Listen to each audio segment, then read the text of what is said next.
আমাদের বাংলাদেশের জাতীয় টিমের ক্রিকেটার তামিম ইকবাল, উনি এখন আইসিইউতে আছে, ওনার জন্য একটু দোয়া করবেন বিশেষ করে। ইনশাআল্লাহ। আল্লাহুম্মা আমিন। আল্লাহ, আরেক ভক্ত আমার কাছে দোয়া চাইছে। তামিম ইকবাল আইসিইউতে ভর্তি আছে।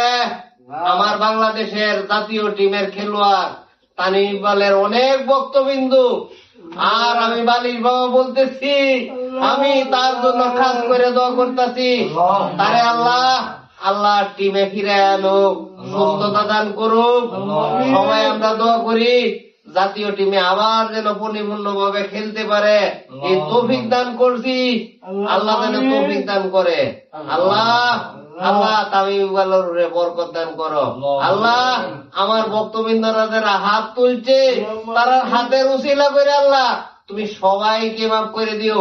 এই রোজা রাখিয়া, রোজার বরকতের মাস, এই সবাই রোজা রাখছে, রোজা রাখিয়া রোজার বরকতের মাসের উসিলা করিয়া, একজন রোজদার হাতের উসিলা করিয়া আল্লাহ তুমি তামিম ইকবালের মাফ করে দাও, তামিম ইকবালের সুস্থতা দান করো, আর সবার গুনাহ খাতা মাফ করে দাও। আল্লাহ, এই দুনিয়ার যত নর নারী মুসলমান ইন্তিকাল করাইছে, তাদেরকে জান্নাতুল ফেরদৌস নসিব করো। আল্লাহ, এই যে আমার ভক্তবিন্দুরা হাত তুলছে, তাদের বাপ মার গুনাহ খাতা মাফ করে দিও, তাদেরকে 5 ওয়াক্ত নামাজ পড়ার তৌফিক দান করো। তারা আরো জয় কয়টা রোজা রয়েছে, এই কয়টা রোজা যাতে থাকতে পারে। আল্লাহ, তুমি এই ভক্তর মনের ইচ্ছা পূর্ণ করো।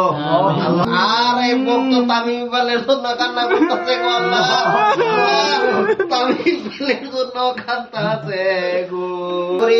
আমি বালির বাবা এই যে ভক্তবিন্দুরা কান্না করতেছি গো আল্লাহ, একটা ভক্তবিন্দু কান্দা লুটপাট হয়ে যাচ্ছে গো আল্লাহ।